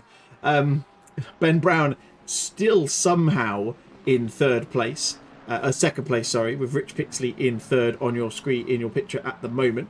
For how long, though, does remain to be seen. Nick Gerda's in fourth place. He's about 2 seconds back now, so he's kind of dropped off the back of Rich Pixley as he's tried to gain a bit more pace over the last lap or so. As we see Pixley down the hanger straight, goes to the outside at Stowe, maybe benefiting from the fact that Ben Brown has got little downforce in comparison, and that's going to be a great move. He can hold on to it sideways through Stowe. Going to get the inside line into Vale. If he can get this stop, that should be the move in the books. Brown is going to try and hold on, but just about has to yield. That was a fantastic move. Doesn't matter, Ash, whether there's damage on that Lexus. It is incredibly difficult to go around the outside at Stowe, and Rich has done that to absolute perfection. Yeah, fantastic move from Rich. That right round the outside, kept his corner speed up well, didn't go out too wide either, and then obviously put himself on the inside for the next corner. Nicely set up, beautiful move, and now John Dunn can get himself down the road. I very doubt he'll be able to catch Nathan. Well, I can guarantee he's not going to catch Nathan. He's 27 seconds behind, but he'll want to give himself a good gap from Gerd as much as possible. Yeah, he's already gained a second. So he's, gained a second on Ben already, about 1.4 right now, as it says on my timing board. Gerd still sitting behind Ben Brown at the moment. Let's look back to a battle for the outskirts, the top 10. Second in silver class, David Humphries, Michele Pascalini and Sam Prince are still separated by less than a second. They've kind of ebbed and flowed throughout the race of what I've seen on the timing chart, but very much back together now. As, do you know what's great? In 30 minutes time, Ash, we are going to see some rain. The sad thing is that we're not 30 minutes away from the end of this race. We are 17. So the rain looks like it's going to stay clear to beyond the end of this race, which, to be fair, isn't the worst thing in the world, because actually it's been a great race despite the fact we've had no changeable conditions. It just would have been nice for it to have just appeared a slight bit earlier, wouldn't it? Yeah, it would have been nice if we had it like around about 5 minutes time. Would have been nice, like just over 10 minutes left. Yeah, that would have been nice, because you then have to toy with the fact that, do you go in and change for wets, or do you stay out and save the time in the pits? It all depends. You'd have to do mental calculations in your head to figure out how much time you're losing and all sorts. It'd be great, but we're not going to get that, unfortunately. No, unless it decides to change itself immediately, because I have seen ACC do that in the past, where it's just decided, no, we're just going to rain now. But sadly, that's been very rare that that's ever happened. So might have to settle for a dry end to this race. Like I say, not that that's a bad thing, because this race has been fantastic for the first 44 minutes, and I'm sure will be for the final 16 in this one as well. Like I say, round 2 of the 14th season of the Positive Perception GT Championship. We've gone through many different iterations. We've done multi-class, we've done double headers, we've done 60-minute races, we've done all sorts, and yeah, we've had 14 seasons. The fact we see upwards of 30-35 people coming back pretty much for each and every race is a testament to the championship itself, and shows that people enjoy it when they come here. So if you aren't already, make sure you're following on SimGrid so you can get joined up for the next season, because it's full now, but you are more than welcome to sign up when season 15 will come out, which will be later on this year. Anyway, let's turn our attention back to the action. Pascalini still all over the chuff, so to speak, of David Humphries. It's telling me he's 10th, it's telling me he's 9th. I think he's 9th. I'm seeing 2 9ths and 1 10th, so let's just go with that. Sam Prince is on the background of this. If you're in either of these guys' position, I suppose, let's say you're in Michele's position, Ash, what are you doing with 15 minutes left? How hard are you battling right now to try and get that position on David Humphries? Because you're 6 seconds behind Mark Christopher, sorry, which isn't an insurmountable amount of time with 15 minutes left. I'd be wanting to get past as soon as possible to give myself a better chance of making up that time.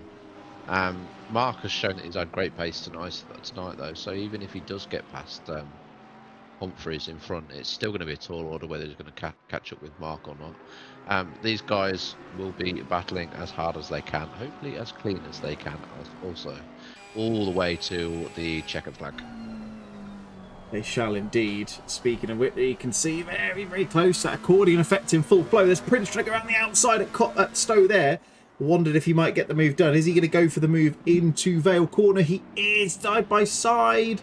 Is he going to get the move done? He is. Pasqualini's just going to have to yield there. Sam Prince shuts the door. Lovely move from him. Very opportunistic, that move felt there, Ash, because he basically saw a gap, kind of hugged it to the outside, and then just held it into the braking zone into Vale. So very nicely done indeed from the Merlin Motorsport man. As I can see, Ben Brown has now dropped back into 6th place. I don't think he's been overtaken. I did see him cause a yellow flag a minute ago, so not sure whether he's stopped the car to try and fix the force feedback or whether he's had another incident. Let's have a quick look and see. The car looks to be in the same nick, so it suggests that he might have maybe just stopped to try and fix that technical issue that he's been experiencing, perhaps. Yeah, possibly. Also quite easy to lose the rear on the car when you've got no force feedback, so maybe just add a little spin. Doesn't necessarily mean he met a barrier or anything like that, just tiny little spin on track. It's easily done when you've got no force feedback, so maybe that's what it was. It is indeed. Let's actually see, because I've just noticed there's been a contact report between him and someone. I'm looking at the wrong car. Go back to this one. There we go. Let's go back to this. It's Nick Gerd. Oh, that's why he's gone wide. That's where the yellow flag come from. Again, I don't think that was anything particularly malicious between Nick Gerd and Ben Brown. It was just one of them where it's quite difficult to handle a car when it's going fair chunk slower than yourself. So what that does mean is that Pixley now sits in 2nd. Smythe Adams still well out in front. 32 seconds to the good, leading the way. All barring a miracle, he will win this race, and we'll eventually see him at the end of the session again, like we did last time. Elliot Barron in 3rd place. He's fallen back off a little bit off of Pixley. 4 seconds back to him. The battle for 4th place very much underway. Is Nick Gerd on your screen now with Graham Kerr, in hot pursuit of him. Ben Brown still holding on to 6th, and will presumably, you'd think, hold on to 6th in the pro class as well, because he's got a nice chunky gap back to Sean Warby. And then it's Mark Christopher, as we mentioned before, who's leading the way in the silver class. But these two are very close indeed. In fact, David Humphries has come off. I did see a little change of position there. Let's jump back and see what's happened here, see if there's been any coming together between the two of them. It looks like to me, Ash, actually, David's just gone really, really deep into the corner. That looked like a mistake of his own doing. Yeah, he just outbraked himself on the entrance to the corner. Just, again, like Colin, just electing to go across the grass and rejoin safely on the other side. But yeah, losing 2 positions there. Now back behind Pasqualini. Hopefully he'll be able to catch up and make up a couple more places. Yeah, this is the battle between 2nd through 6th in the AM class. So Prince at the front of that train, Cooper at the back of it. Little gap for Humphries in the middle. He's about a second off Pasqualini at the moment, so it's kind of slightly tracking towards a 2 and a 3 situation. But that said, still plenty of opportunity in the last 10 minutes, or last 11 minutes, just say, for these positions to all change. Let's have a look around the rest of the track at the moment. Geoffrey Ayres closing up to the back of Toby Lowen in the AM class lead at the moment. He's got a nice chunk gap back to this man, Adam Bent, who is about half a second behind Rob Besant right now. So these two are battling. It's an intra-class battle, one might say.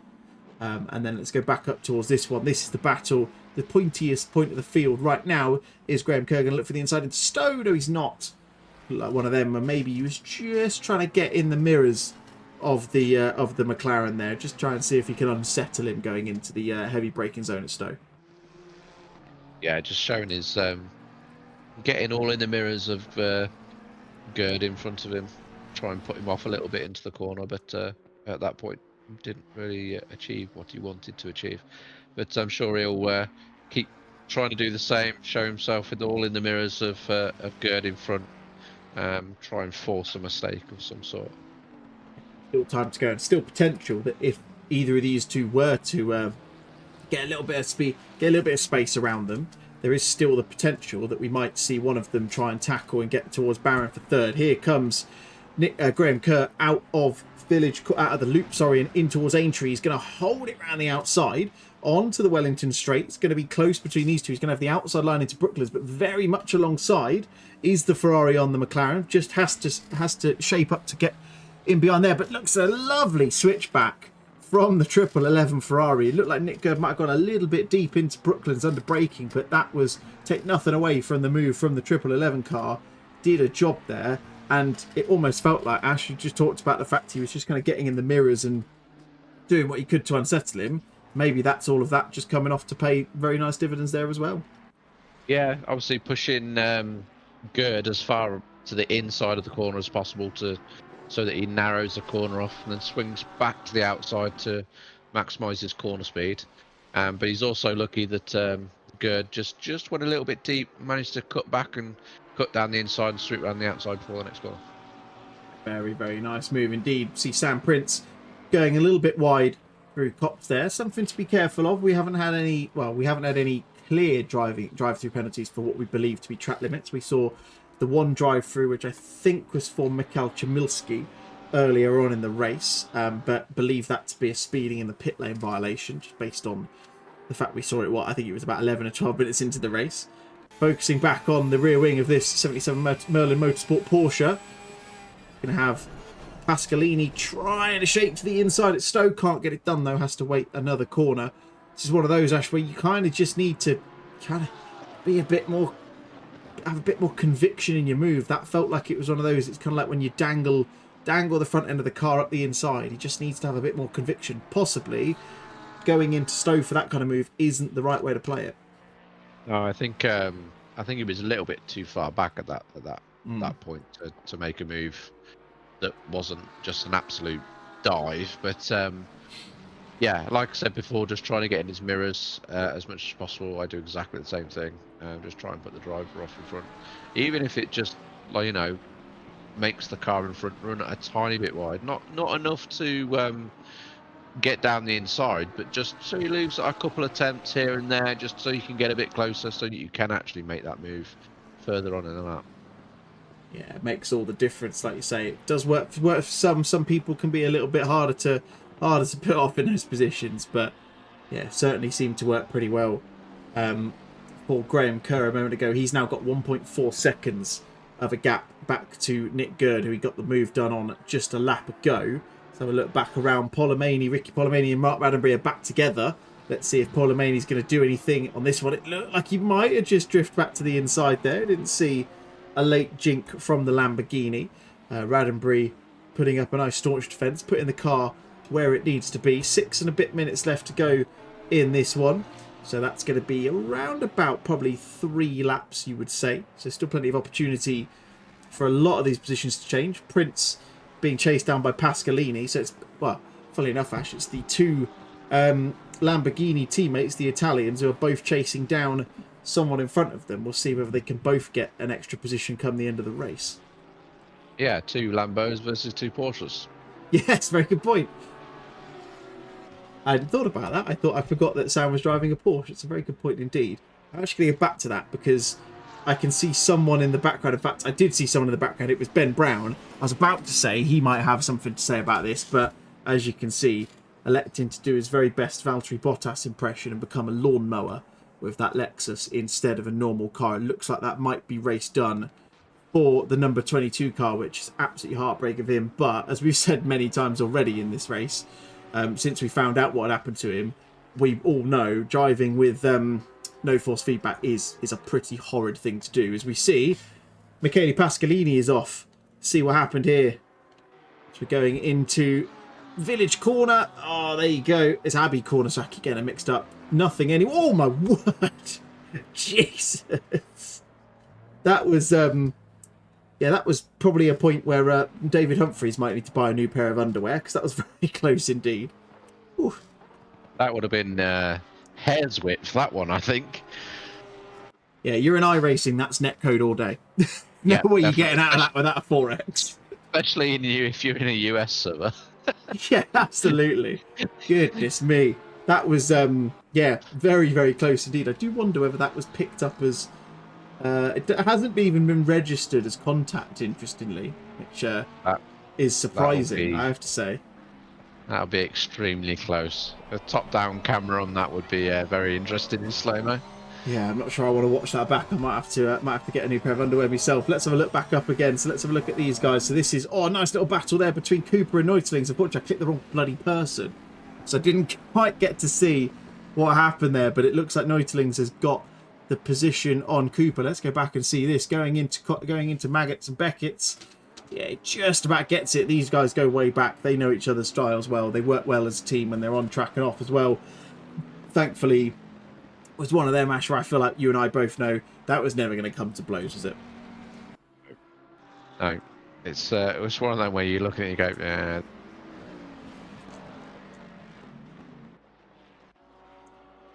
Yeah, very, very good indeed to see those two battling away. Let's go back to this one again, because we're kind of focusing on the two closer battles that we've got on track at the moment. Roddenberry staunchly defending from Polomani right now. Polomani, as we know, has been in the wars throughout this race this evening. I'm sure he will be a busy man on the steward's notice forms after this one. He's been bumped a couple of times, unfortunately, and as a result has dropped quite a few positions from the loftier heights, I should say, of the top 10. Back down towards 18th. Is he going to try it around the outside of Stowe? Is he going to get it done? He's around the outside. Mark Roddenberry's going to hold on to it. He's going to keep the position just about. Very, very close between them. We saw Pixley get a move done around the outside of Stowe earlier on in the race. We've seen Polomani try and do the same. Didn't have the same required result. So as you were for another couple of corners, at least 3 minutes left, Ash, it's really interesting to see where this is going to end up. Yeah, it will be. Polomani probably thinks he may be a little bit quicker, just trying to get the move run, but Mark's doing some good defensive work. It's like we say, through Stowe, Polomani just trying to get round the outside, but just went in a little bit too hot and pushed himself a bit wide. Yeah, I wondered if he was going to do a bit of a naughty one there and just keep a hold of it and go off the track and still send it down the inside. Thankfully didn't. That would have been difficult with a bit of dirt on the tyres as well. As we're coming towards the final knockings of this one. Interestingly, now this might not play too much of a factor, Ash, but if you cast your mind to the background, I don't know if you'll see him on track, but you can certainly see him on the track map behind these two. The next car behind on track is the leader, Nathan Smith-Adams. So it probably won't make a difference, but very possible that that could influence this little battle quite significantly. And of course, worth pointing out as well, for those of you who aren't aware or haven't seen us for a while, this is a battle for class. Those little grey numbers on the number boards on the left hand side of the timing tower, that suggests they are in the same class. So points in the overall category to be at play here, but also points and bragging rights in the silver category as well.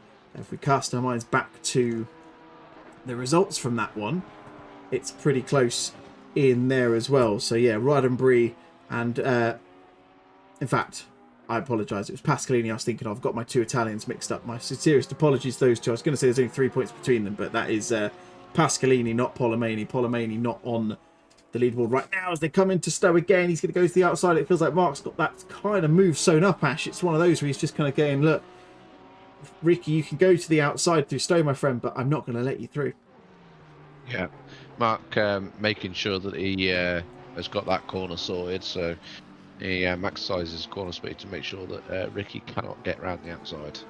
Yeah, doing a really, really good job of defending is Mark through this one. We've got this lap and one more. Two more, sorry, I should say, because Adams in the lead has not crossed the line, or he crossed the line, sorry, with enough time to do another lap. So it'll be this one more as well. As he goes around the outside, Polomani, is he going to get it done this time? This is the best chance he's had in the last couple of laps. He's going to be up the inside into the loop. Is he going to do a bit of contact? Shoves Mark Roddenberry wide.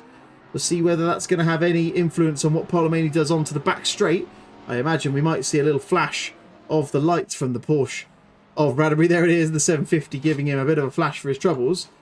If I was Roddenberry in that one, I would feel a little bit hard done by, because although it looks like Polomani might just have the shade on Roddenberry, I think we probably all would have preferred that move to be made a little bit differently to how we did see it. Yeah, it give him a little bit of a nudge on the exit of the corners. So the stewards might see that as a little bit of a push to pass, but we'll see if Mark reports it or not, and find out once the stewarding's completed. We will indeed. Let's see what's happening here. Is this Nathan Smith-Adams? He's absolutely slowing down, so he will be the final lap. I'm glad I went back to him. That will be another win in this season. It's 2 out of 2 for Nathan Smith-Adams in this one. Takes the number 87 BSR McLaren to another win here at the Silverstone GP circuit. It will be this man, Rich Pixley, who's had a eventful race, it has to be said, battling from second through to sixth at pretty much every point in this race. He will eventually come through, though, to finish on the second step of the podium in that number 7 Nissan, and it's the number 6 McLaren of Elliot Barron, who will come out to round up that podium. Graham Kerr closed up to him in the end, but not close enough to get that last point on the podium. And Nick Gurd fell back a little bit in his first race in the GT3 Championship, but to still finish a very respectable 5th place. Your silver class winner, massively important and really good display from Mark Christopher in this one. He will come round in 1st place in the silver class. It's another strong result from Sam Prince. He will come through in 2nd place, and David Humphreys will come through in the final podium spot for the silver class, closely followed though by Mark Cooper. Nice little move from Humphreys there. We'll go a little bit further down. Neutelings and Pascalini in there as well. Sean Warby will come out just a little bit further back, and it will be Toby Lowen by the looks of it who will take the AM class victory. In fact, he is guaranteed to take the AM class victory because he finished ahead of the other guys by almost a lap because they've already finished their race. And I think at this point, Ash, we can probably just about take a breath after what was a wouldn't even say chaotic. It was busy. It was entertaining. It was like entertainment filled, overtaken all over the place. That was a brilliant race. And despite the fact, I think we maybe were a little bit disappointed there was no rain on the horizon. We still got a great race for our efforts. Yeah, we thought maybe without the rain it might make it a bit less exciting, but we got the absolute opposite. Some fantastic racing, some nice battles, some nice moves inside and outside, and some little bit of carnage in the middle. But all in all, good racing, and some really fun to watch.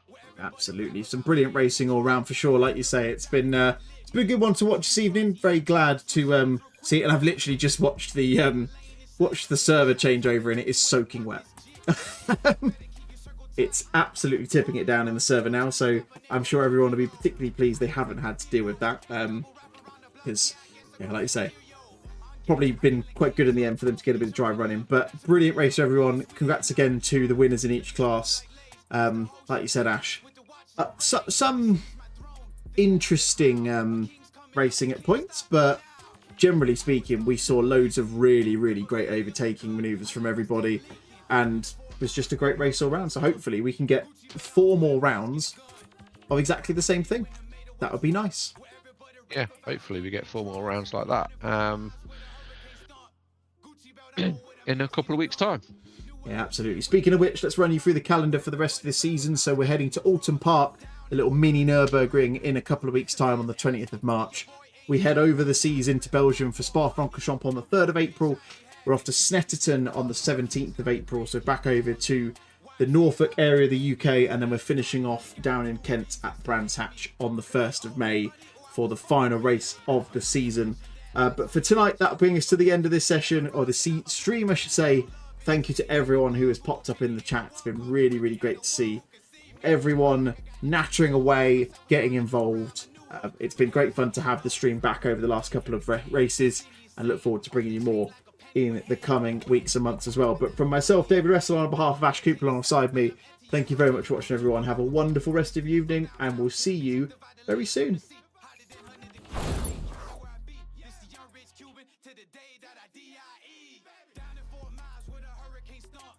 Gucci belt out with a mask and a gun.